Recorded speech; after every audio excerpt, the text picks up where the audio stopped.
এটা শব্দ আমরা এখানে পেলাম, কাফের, জালিম আর ফাসিক। আর যারা বিচার ফয়সালা করে না বিমা আনজালাল্লাহু, যা আল্লাহ নাজিল করিয়াছেন তার দ্বারা, ফাউলাইকা হুমুল কাফিরুন, তারাই হচ্ছে কাফের। এখানে এই কথাগুলি আমরা আমাদের পূর্বপুরুষদেরকে বলতে শুনেছি। আমাদের পূর্বপুরুষ যারা আলেম, মুহাদ্দিস, বড় বড় জ্ঞানী পণ্ডিত ছিল, তাদেরকে বলতে শুনেছি একে অপরকে পরাস্ত করার জন্য, ছোট করার জন্য। বিসমিল্লাহির রহমানির রহিম। রব্বি জিদনি ইলমা ওয়াকুর রব্বি আউযু বিকা মিন হামাজাতিশ শায়াতিন ওয়া আউযু বিকা রব্বি আইয়াহদুরুন। হে আমাদের প্রতিপালক, শয়তানের কুমন্ত্রণা হইতে আপনার নিকট আশ্রয় প্রার্থনা করি এবং আমাদের নিকট তাহার উপস্থিতি হইতে আপনার নিকট আশ্রয় প্রার্থনা করি। রব্বি জিদনি ইলমা। হে আমাদের প্রভু, আমাদের সকলের জ্ঞান ভাণ্ডারকে বৃদ্ধি করিয়া দিন। সম্মানিত উপস্থিতি, যারা অনলাইন মাধ্যমে দেখছেন এবং যারা উপস্থিত আছেন, আপনাদের প্রতি সৃষ্টিকর্তার শান্তি বর্ষিত হোক। তেলাওয়াত করব 5 নম্বর সূরা 43 নম্বর আয়াত। বিসমিল্লাহির রহমানির রহিম। শুরু করছি আল্লাহ তাআলার নামে। আজকে আপনারা জানবেন যে আসলে পূর্বে যতগুলি কিতাব দেওয়া হয়েছিল তার মধ্যে 2টা কিতাব আমরা এখানে নাম পাচ্ছি, সেটা হচ্ছে তাওরাত ও ইনজিল। এখন তাওরাত কি, ইনজিল কি এবং কিতাব কি এবং কোরআন কি, এই বিষয়টা ভালো করে উপলব্ধি করার ব্যাপার আছে। কেননা যখনই আমাদের ধর্মগুরুরা আমাদেরকে জানিয়েছেন যে আহলে কিতাব বলতে অন্য কাউকে বোঝায়, যেমন ইহুদি খ্রিস্টানদেরকে ইঙ্গিত করে বলে এরা আহলে কিতাব। তো আর তাওরাতের বিধান নাজিল হয়েছিল ইহুদিদের উপরে, ইনজিলের বিধান নাজিল হয়েছিল খ্রিস্টানদের উপরে। এই কথাগুলি বলে তারা মানুষের মধ্যে একটা বিভ্রান্ত সৃষ্টি করে। তো ইহুদি বা খ্রিস্টান এই সব সম্প্রদায়ের নাম আল্লাহ নামকরণ করেছেন কিনা সেটা আমরা কোরআন থেকে দেখে নেব। বিসমিল্লাহির রহমানির রহিম। কাইফা ইউহাক্কিমুনাকা, তারা কিভাবে তোমার কাছে বিচার ভার অর্পণ করিবে। ইনদাহুমুত তাওরাতু ফিহা হুকমুল্লাহি, এখানে খেয়াল করেন, তারা তোমার কাছে কিভাবে বিচার ভার অর্পণ করিবে। তাহাদের নিকট তো রইয়াছে তাওরাত, ফিহা হুকমুল্লাহি, তাওরাতে আছে আল্লাহর আদেশ, আইন, বিধান, ল। তাহলে তাওরাতে কি আছে এটা খেয়াল রেখে চলবেন, আইন, বিধান, ল। এটা নিয়ে আমরা দীর্ঘ সময় ধরে ডিসকাস করব। সুম্মা মিম্বা দি জালিকা ওমা উলাইকা বিল মুমিনিন, যারা তাওরাতের বিধানকে অস্বীকার করে, তার থেকে মুখ ফিরিয়ে নেয়, সেটাকে অগ্রাহ্য করে, মান্যতা গ্রহণ করে না, তারা কিন্তু মুমিন নয়।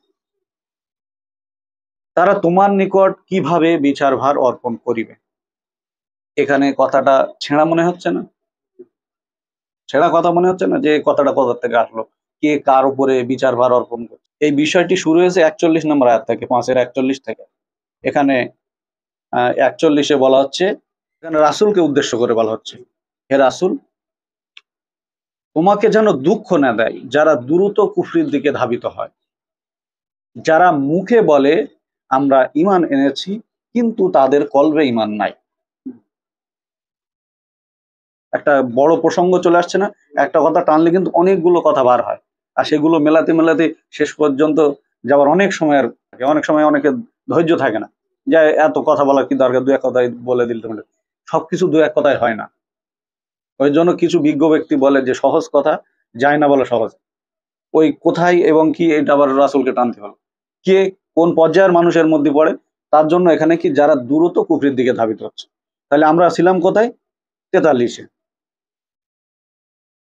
যে তারা তোমার কাছে কিভাবে বিচার ভার অর্পণ করবে। এখানে আহলে কিতাবদের উল্লেখ করেই বলা হচ্ছে কিভাবে অর্পণ করবে। তাদের নিকট তো তাওরাত রয়েছে, যাতে আছে ফিহা, উহাতে আছে হুকমুল্লাহি, আল্লাহর হুকুম। তাওরাতের মধ্যে আছে আল্লাহর হুকুম। তাহলে এখানে যারা তাওরাতের ভার রাসূলের উপরে অর্পণ করছে না, রাসূলকে বিচারক হিসেবে গ্রহণ করছে না, এই রসুল কোন রসুল, ওগুলো আবার অন্য পর্যায়ে চলে যাবে। আমরা সরাসরি এখানে বুঝি আল্লাহর মনোনীত রাসূল, তাহলে আর বিভেদটা আসবে না। তো আরো অনেকগুলো বিষয় আজকে পরিষ্কার হবে যে আল্লাহর আইন বিধান থেকে কারা বিধান দিতেন। খেয়াল করবেন, আল্লাহর আইন বিধান থেকে কারা বিধান দিতেন এখানে সুস্পষ্ট আছে। তো এখানে যে পর্যায়টা আমরা পৌঁছালাম 41-এ, এখানে যারা দ্রুত কুফরের দিকে ধাবিত হচ্ছে তারা আহলে কেতাবদের মধ্যেই প্রথম আসছে। আপনি একটা কথা তুলেছিলেন যে আমি মুসাকে পাঠিয়েছিলাম ফিরআউন সম্প্রদায়ের কাছে, তাহলে একটা সম্প্রদায়ের কথা হচ্ছে, কোনো ব্যক্তির কাছে না, গিয়েছে কোথায়? একটা রাষ্ট্রপ্রধানের কাছে। ঠিক আছে, তো এই যে এক এক যুগে এক একটা নবী রসুলের যুগ চলে।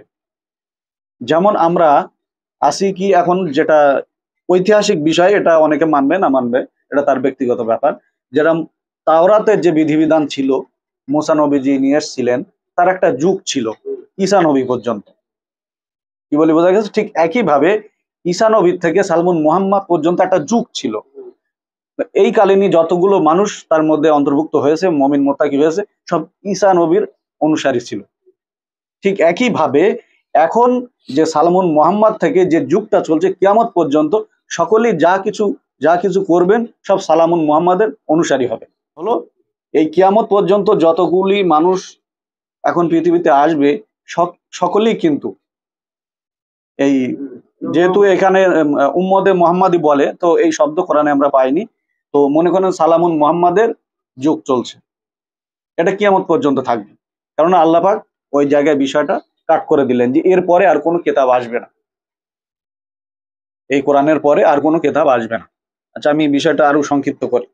যুগের থেকে আরেকটা নবীর যুগ পর্যন্ত একটা ধারাবাহিকতা চলে। এটা কতদিনে এটা বলা যাবে না, এটা 1000 বছর হতে পারে, 5050, ওটা কোনো সংখ্যা নাই, যতক্ষণ না আরেকটা নবী এসে বা নবী রসুল এসে কিতাবকে সত্যায়ন করছে। তারপরে বলছে ইন্না আনজালনা তাওরাতা, নিশ্চয়ই আমি নাজিল করিয়াছি তাওরাত, ফিহা, উহার মধ্যে আছে হুদা ওয়া নূর। কিসের মধ্যে আছে? তাওরাতের মধ্যে আছে হুদা ও নূর। হুদা ওয়া নূর, হুদা মানে পথ, আর নূর মানে পথের সঠিক দিক নির্দেশনা বা গন্তব্যস্থল, আলো। হেদায়েত মানে রাস্তা, গন্তব্যস্থল না, কিন্তু আলো মানে গন্তব্যস্থল, দিক নির্দেশনা, যে এইভাবে এইভাবে এইভাবে এইভাবে চললে ঠিক গন্তব্যস্থলে পৌঁছাবেন। ওই জন্য দুইটা শব্দ মেলালি এটাই দাঁড়ায়। আবার নূর অন্য জায়গায় দাঁড় করাইলে আবার অন্য কিছু আকৃতি ধারণ করবে। তো এই জায়গায় হুদা ওয়া নূর মানে পথ এবং পথের সঠিক গন্তব্যস্থল, দিক নির্দেশনা। ইয়াহকুমু বিহান নাবিয়ুনা লিল্লাযিনা আসলামু, এই কথাগুলো খেয়াল রাখবেন। নিশ্চয়ই আমি তাওরাত অবতীর্ণ করিয়াছি, নাজিল করিয়াছি, পাঠিয়েছি, তাতে ছিল পথ এবং পথের সঠিক দিক নির্দেশনা, আলো। নবীগণ যার মাধ্যমে বিচার ফয়সালা করত, তাদেরকে যারা ইসলামের ওপরে সমর্পিত ছিল। আর কারা বিচার ফয়সালা করত, আর কারা আইন বিধান দিত? এখানে বলছে লিল্লাযিনা হাদু ওয়া রাব্বানিউনা ওয়ালা আহবারু। এই যে কথাটা আপনি যেগুলো জানতে চান, এখানে বলছেন নবীগণ বিধান দিত কাদেরকে? যারা ইসলামের ওপরে আত্মসমর্পণ করেছিল। আর কাদেরকে বিধান দিত? হাদু, অর্থাৎ যারা পরবর্তীতে নিজেদেরকে নিজেরাই বলতে শুরু করলো আমরা হেদায়েত প্রাপ্ত, আমরা কোরআন জেনেছি, আমরা আল্লাহ তাওরাত, এখন কোরআনের প্রসঙ্গ আসবে না, আমরা তাওরাত জানি, আমরা তাওরাত পড়ি, তাওরাত বলি, আমরা হেদায়েত প্রাপ্ত, আমরা জান্নাতি, সুতরাং আমাদের অনুসরণ করো। অর্থাৎ নিজেরা নিজেদেরকেই পবিত্র মনে করে মানুষের সামনে প্রেজেন্ট করতে শুরু করলো, যা যা এখনকার সমাজ বা এখনকার আলেম উলামারা যে সমাজটাকে মানুষকে ফেস করছে, যে আমাদের দলে আসেন, পাক পবিত্র হয়ে জান্নাত প্রবেশ করেন। এই জন্য বিভিন্ন দল সব বিভক্ত হয়ে গেছে, তার কারণ আমি ওদিকে যাবো না, এই নিয়ে অনেক আলোচনা আছে। প্রসঙ্গে ফিরে আসি, তাহলে হাদু অর্থাৎ ইহুদি, আর কারা বিধান দিত? রব্বানিগণ। রব্বানিগণ মানে রবের বিধান বাস্তবায়নকারীগণ। আর কারা বিধান দিত? ওয়া আহবারু অর্থাৎ আলেমগণ। এখানে এই আলেম মানে এই সমাজে এখন প্রচলিত আলেম বা নামধারী আলেম, এই আলেম না ভাই। এখানে আলেম মানে আল্লাহর কিতাবের জ্ঞানে জ্ঞান আলোকিত কারিগণ। এরা কি করতো? এরা বিধান দিত। কাদেরকে? যারা ইসলামের উপরে আত্মসমর্পণ করেছিল এবং হাদু অর্থাৎ পরে যারা ইহুদি হয়ে গেছিল। আসলো, তাহলে আমরা কয় ধরনের ব্যক্তি পেলাম? 3 ধরনের, নবী, রব্বানিগণ এবং আলেমগণ। এই যারা এই মনে করেন যে নবী তো আমরা না, আমরা এই 2 পর্যায়ের মধ্যে, নবী রাসূলের পরে 2 পর্যায়ের মানুষ বার হবে। রব্বানিগণ অর্থাৎ যারা রবের বিধান বাস্তবায়ন করে এরা তৈরি হবে, আর না আলেমগণ অর্থাৎ আল্লাহর কিতাব থেকে আলো নিয়ে সমাজে সেই আইনটা পরিচালনা করবে। এই 2 শ্রেণীর মানুষের মধ্যে ঢুকতে পারবে। এই পরে যে উলিল আমর হবে এই 2 শ্রেণীর মানুষের মধ্যে থেকেই হবে, আলেমদের থেকেও হবে, রব্বানিগণ থেকেও হবে। বিষয়টা পরিষ্কার? তাহলে এগিয়ে যাই। বিমাস্তু হাফিজু, কারণ তাদেরকে হেফাজতকারী বানানো হয়েছিল। এই কাদেরকে? নবীদেরকে, রব্বানিদেরকে এবং আলেমদেরকে আল্লাহর কিতাবের হেফাজতকারী বানানো হয়েছিল। বিমাস্তু হাফিজুন, ঠিক আছে? তারাও কিন্তু কিতাবের হেফাজতকারী। এটা কোন পর্যায়ে সেটা আমি আবার পরে নিয়ে আসছি। এবং তারা ছিল এই ব্যাপারে সুহাদা, সাক্ষীদাতা। সুতরাং তোমরা মানুষকে ভয় করিও না, আমাকেই ভয় করো, আর আমার আয়াতের বিনিময়ে তোমরা তুচ্ছ মূল্য ক্রয় করিও না। আর আল্লাহ যা নাজিল করিয়াছেন তা অনুসারে যারা বিচার বিধান আইন ল সমাজে প্রয়োগ করে না, দেয় না, ফাউলাইকা হুমুল কাফিরুন, তারাই হচ্ছে কাফির। এটা একে অপরকে নসিহাত করা মনে হয়, একে অপরকে উপদেশ করা মনে হয়। তো এখানে বিষয়গুলি কি? যারা আল্লাহ যা নাজিল করিয়াছেন তা অনুসারে যারা আইন দেয় না তাদেরকে আল্লাহ কাফের বলেছেন। এখানে বিষয় হচ্ছিল তো তাওরাতের, পরে আসছে আপনার ইঞ্জিলের। তাওরাত এবং ইঞ্জিল, এখানে কোরআনের তো নামই নাই। এখানে তোমার 48 এসছে, বলছে আমি তোমার প্রতি সত্য সহকারে কিতাব অবতীর্ণ করিয়াছি, অর্থাৎ সালামুন মুহাম্মাদের কাছে এসে কিতাব অবতীর্ণর কথা এসছে। কোনো কোরআন বিষয় নাই এখানে, কোরআনের প্রসঙ্গটা সম্পূর্ণ আলাদা। তাহলে এখানে যে বিষয়টা আমরা উপলব্ধি করছি যে তাওরাতে আইন বিধান ছিল, অর্থাৎ যদি আমরা বিষয়টিকে আরো সংক্ষিপ্তভাবে আনতে চাই তাহলে এখানে দাঁড়ায় যে আইন সংক্রান্ত যতগুলি বিধিবিধান সেটা তাওরাতের মধ্যে অন্তর্ভুক্ত হয়। কারণ এখানে বলছে 45-এই, আমি তাহাদেরকে বিধান দিয়েছিলাম, বা আমি তাওরাতে বিধান দিয়েছিলাম প্রাণের বদলে প্রাণ, চোখের বদলে চোখ, নাকের বদলে নাক, কানের বদলে কান, দাঁতের বদলে দাঁত এবং জখমের বদলে অনুরূপ জখম।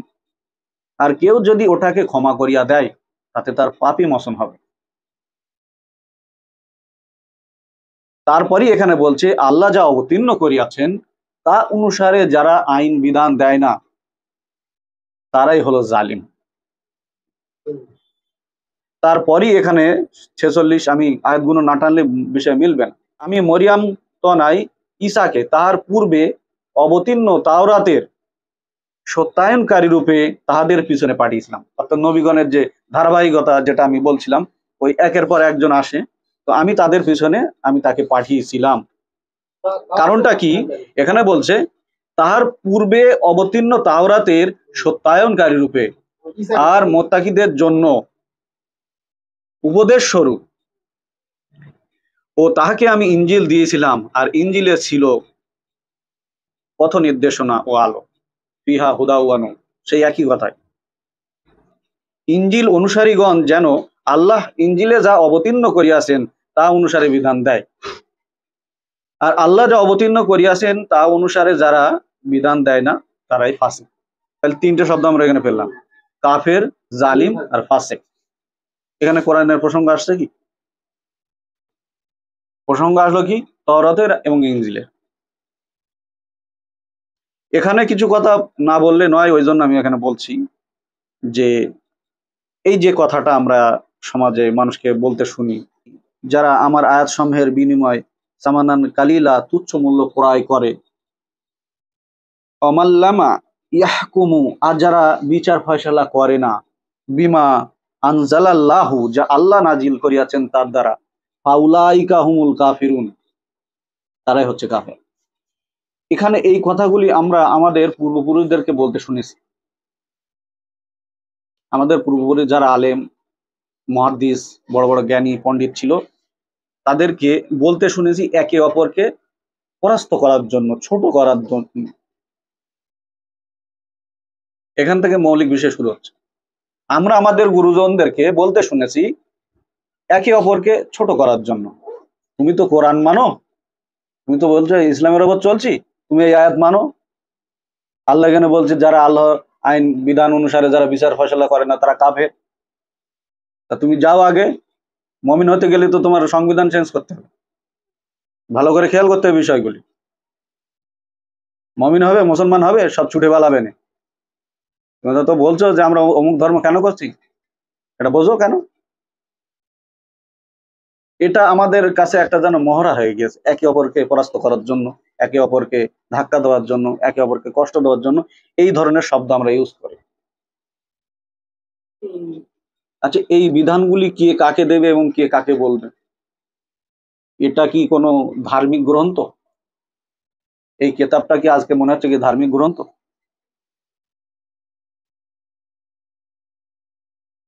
যদি ধার্মিক গ্রন্থ না হয় তাহলে এটা একটা বিশ্ব সংবিধান।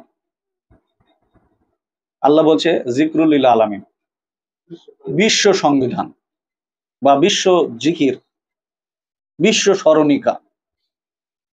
এই বিশ্ব স্মরণিকা মানুষ কি বসে বসে পড়বে আর মানুষকে শোনাবে? এটাই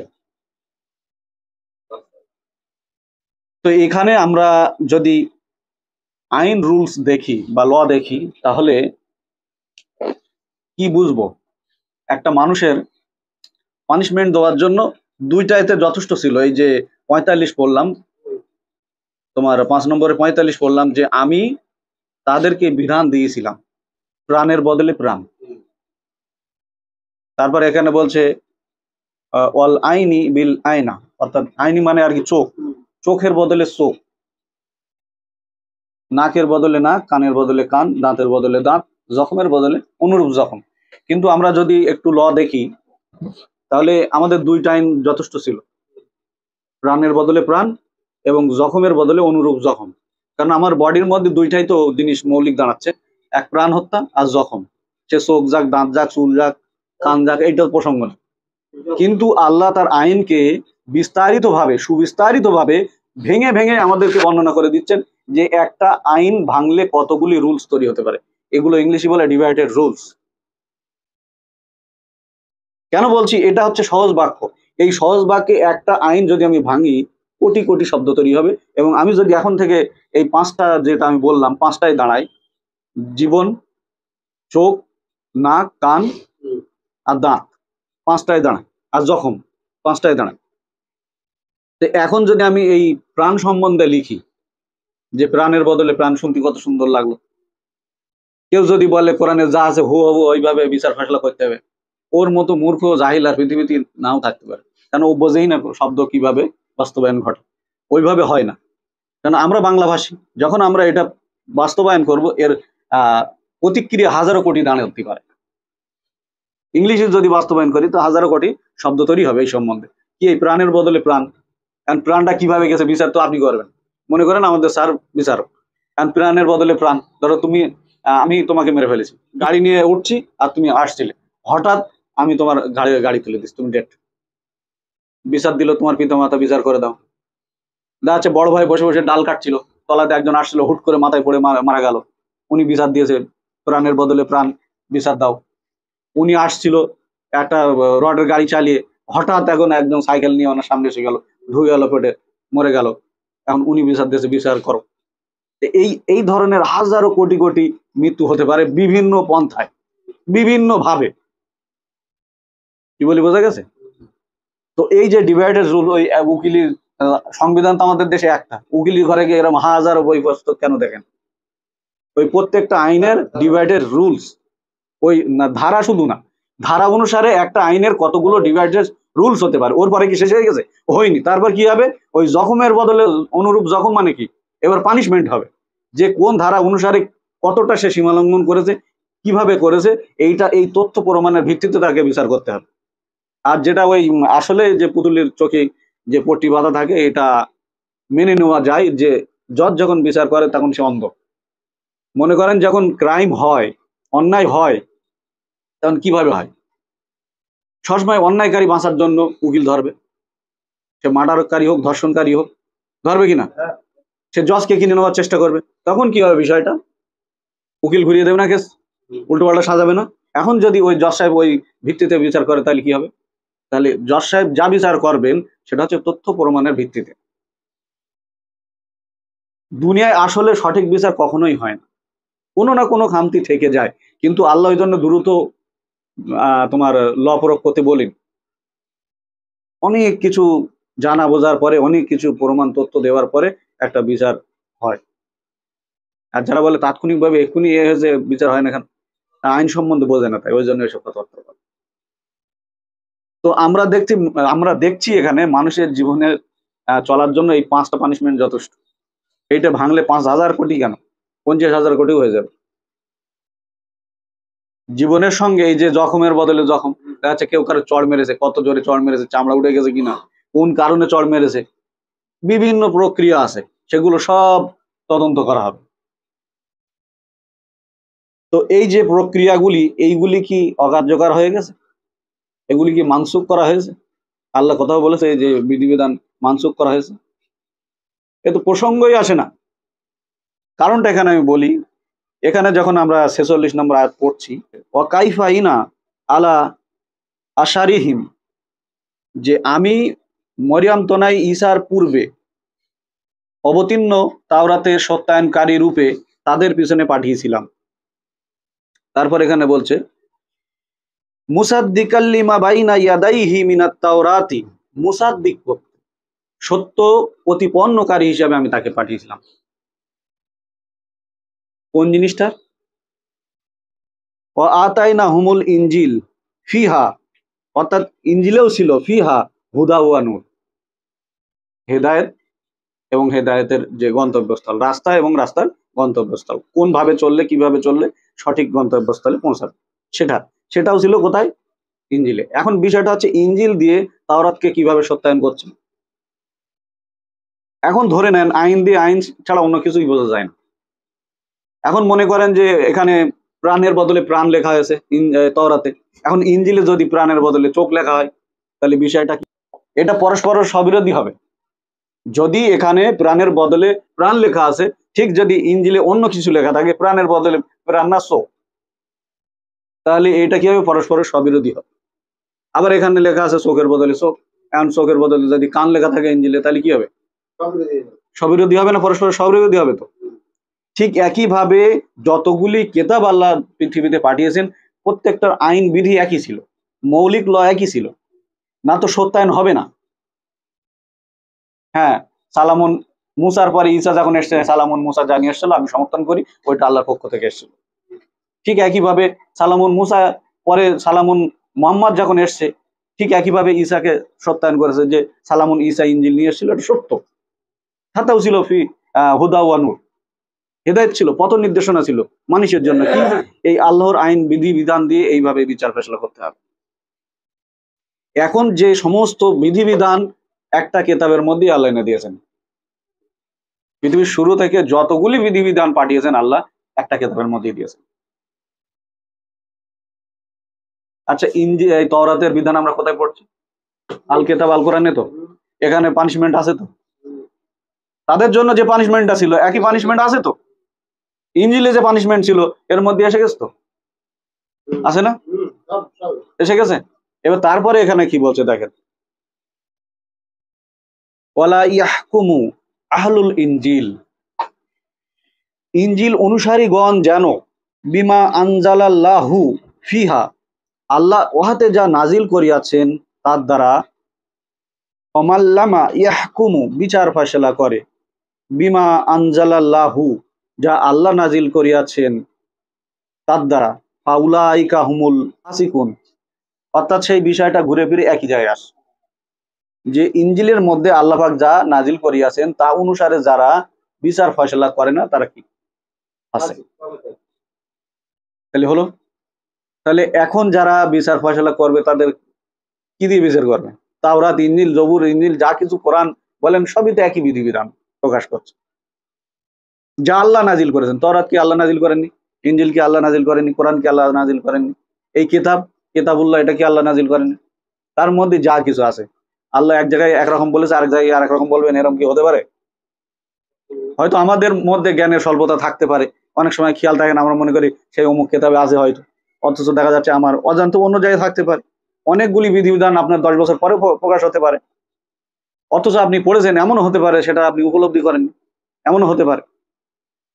বেশি ক্ষেত্রে এই হয়তো পড়তে পড়তে দেখা যাচ্ছে 5 বছর আগে যেটা অস্বীকার করলাম, আবার 5 বছর পরে এসে দেখছি সেটা আছে কোরআনে। এরকম হয়নি আপনাদের সঙ্গে? বহু মানুষের সঙ্গে এটাই। ও আনজালনা ইলাইকাল কিতাবা বিল হাক্কি, আমি তোমার প্রতি সত্য সহকারে, এখানে সালামুন মোহাম্মদ এসে ঠেকে গেছে, আমি তোমার প্রতি সত্য সহকারে কিতাব অবতীর্ণ করিয়াছি। এই বিল হাক্কি মানে সঠিক তথ্য, একেবারে নির্ভুল তথ্য। হাক মানে সঠিক, নির্ভুল তথ্য। তারপরে কি জন্য পাঠিয়েছি? মুসাদ্দিকাল লিমা বাইনা ইয়াদাইহি মিনাল কিতাব, ইহার পূর্বে সমস্ত কিতাবের সত্যায়নকারী রূপে। এত সময় যতগুলো কথা বললাম সেই কথা কোথায় ঢুকলো? 48। আমি তোমার কাছে সত্য সঠিক তথ্যগুলি দিয়ে কিতাব অবতীর্ণ করিয়াছি পূর্বের সকল কিতাবের সমর্থক হিসাবে। মিটলো? পূর্বের কিতাব সমূহের সমর্থনকারী হিসেবে এবং সংরক্ষক রূপে। সুতরাং আল্লাহ যা অবতীর্ণ করিয়াছে তা অনুসারে তুমি তাদের বিচার নিষ্পত্তি করিও। কাকে বলছে? সালামুন মোহাম্মদকে বলছে, এখানে আল্লাহর মনোনীত রাসূলকে বলছে বিচার ফয়সালা করিও। আল্লাহ যা অবতীর্ণ করিয়াছে তাহা ছেড়ে দিয়ে তাদের প্রবৃত্তি প্রশোদিত মতবাদ সংবিধানের আনুগত্য অনুসরণ করিও না। তোমাদের প্রত্যেকের জন্য শরিয়াত, এই যে শরিয়াত বলা হয় না, শরিয়াত নির্ধারিত করিয়া দিয়েছি। শরিয়াত কথার অর্থ কি? শরিয়াত মানে একটা গণ্ডি, শরিয়াত মানে একটা ব্যবস্থাপনা, শরিয়াত মানে একটা শিষ্টাচার, ব্যবস্থাপনা, আইন, নিয়ম, নীতি। সেই যতগুলি আইন বিধান কোরআনে আছে, বাল কেতাবের মধ্যে আছে, এই ব্যবস্থাপনার একটা মূল গণ্ডির নাম হলো শরিয়াত। নিয়ম নীতি, আইন কানুন বলা যেতে পারে শরিয়াত। এটা নির্ধারিত করে দিয়েছে। আল্লাহ তো চাইলে তোমাদের একই জাতিতে পরিণত করতে পারতেন, কিন্তু তিনি তোমাদেরকে যা দিয়েছেন তার দ্বারা তোমাদেরকে পরীক্ষা করতে চান। সুতরাং সেই পরীক্ষাটা তোমরা করবে সৎকর্মের প্রতিযোগিতার মাধ্যমে।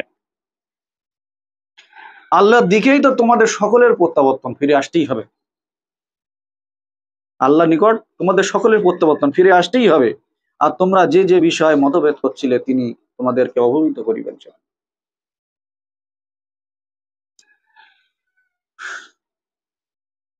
কিতাব অবতীর্ণ করিয়াছি যাহাতে তুমি আল্লাহ যা অবতীর্ণ করিয়াছে তা অনুসারে বিচার নিষ্পত্তি করো। নবীদের কাজ কি ছিল? তারা বিচারক ছিল না? তারা আইনদাতা ছিল না? আল্লাহর বিধান মোতাবিক বিচার নিষ্পত্তি করিও। এবং আর আল্লাহ যা তোমার প্রতি অবতীর্ণ করিয়াছেন উহারা যেন তাহা হইতে তোমাকে কিছুতেই বিচ্যুত না করে। যদি তাহারা মুখ ফিরিয়ে নেয় তবে জানিয়া রাখো যে তাদের কোনো কোনো পাপের জন্য আল্লাহ তাদেরকে শাস্তি দিতে চান, এবং মানুষের মধ্যে অনেকেই তো সত্য ত্যাগী। তারপরেই এখানে 85 বলছে, তবে কি তারা জাহিলি যুগের বিধিবিধান কামনা করে? অরিজিনালি আমরা কি নিজেদের দিকে যদি তাকাই, আমরা জাহিলি যুগের বিধিবিধান কামনা করি না? জাহিলি মানে কি? জাহিল মানে মূর্খ। মূর্খরা কি বিধান বানায়? প্রবৃত্তি প্রশোদিত, অর্থাৎ আমার মনে হচ্ছে এইটা ভালো, এটা কি প্রবৃত্তি, আমরা কজন মনে করছি এইটা ভালো, সেটা বাস্তবে প্রয়োগ করার পরে দেখছি না এটা ভালো না, সেটা কিছু ব্যক্তিবর্গের জন্য ভালো। যেমন এটা যদি আপনারা প্রত্যেকটা রাষ্ট্রে দেখেন, যে রাষ্ট্রের দলপতিরা ক্ষমতায় থাকে তাদের দিকে বেশি আইন বিধান পাশ হয় না, নাকি না? তা যুগে যুগে কি এইটাই তো চলছিল। সবলের অত্যাচার দুর্বলদের উপরে। আইন পাশ হয় কি? প্রবৃত্তি প্রশোদিত কি? যারা ক্ষমতাশালী লোক তারা গরিব, এতিম, মিসকিন, অভাবী এদের উপরে অত্যাচার করে না? যদি প্রবৃত্তি প্রশোদিত বিধান মানানো হয় তাহলে তাই হবে তো নাকি? তো আমাদের দেশে যদি আমরা দেখি একই জিনিস, আইন বিধান ধনীদের জন্য না, গরিবদের জন্য। তাদের জন্য কি?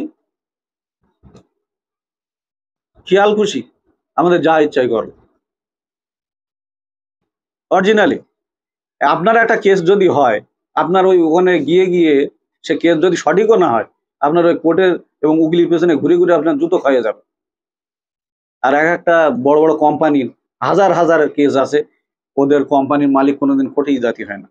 আইন বিধান শুধু আপনার জন্য না, তাদের জন্য তো আইন বিধান লাগবে না। এটা সব জায়গায় এটাই বিদ্যমান। যখনই প্রবৃত্তি প্রশোদিত মতবাদ সেখানে দাঁড়াবে। তাহলে জাহিল যুগ কি? এইটাই তো জাহিলি যুগ। আমরা মনে করি জাহিলি যুগ মানে সে পূর্বে মানুষ জাহিল ছিল। হ্যাঁ, পূর্বেও ছিল মূর্খর বসবাস, এখনো আছে। তারপর এখানে বলছে নিশ্চয়ই বিশ্ব মানব জাতির জন্য বিধানদাতা হিসেবে আল্লাহ অপেক্ষা আর কে শ্রেষ্ঠতর? আল্লাহর থেকে নির্ভুল বিধান কে দিতে পারে? এখন যারা এই কোরআন মানি মানি করে দাবি করছে, যদি এই যে লগুলো আজকে পড়লাম, প্রাণের বদলে প্রাণ, যতগুলো কেসাজ আমরা পড়লাম, এইগুলো যদি লাগু করা হয়, আপনি মানবেন?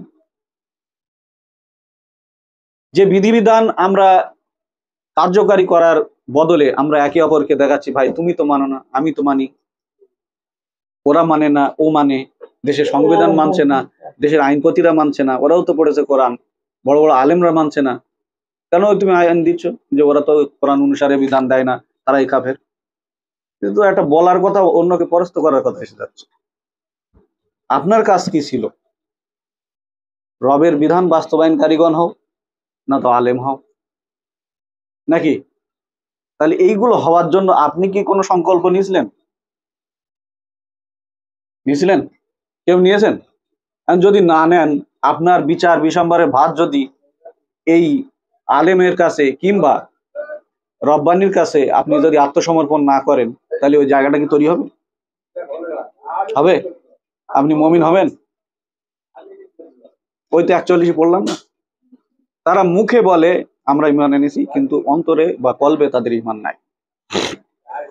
তো আমাদের সকল মমিন ভাই ও দিনী ভাইদেরকে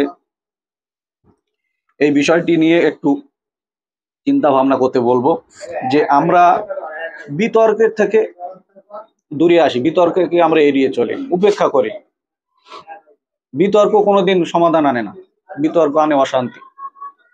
আমরা সকলে খারাপ জিনিসগুলিকে এড়িয়ে চলি, আর নিজেদের মধ্যে দেখি যে আমরা কে কতটুকু মানুষকে উপকার করতে পারছি। অন্যের ভুল যদি তালাশ করি, আমার ভুল কিছুই নাই। আর এটা যুগ যুগ ধরে হয়ে আসছে, ধর্ম বানানো হয়েছে সত্যকে ঘুঁচে দিয়ে যেন অসত্য প্রতিষ্ঠিত হয়। এটা হয়ে আসছে যুগ যুগ ধরে। ধর্ম বানানোর কারণই হলো এই, অসত্য কাজ করে যেন সত্য প্রমাণিত করা যায়, এটার নামই হলো ধর্ম। ঠিক আছে? তো আপনারা বিবেকবান ব্যক্তি, আপনারা আশা করি জানবেন, বুঝবেন।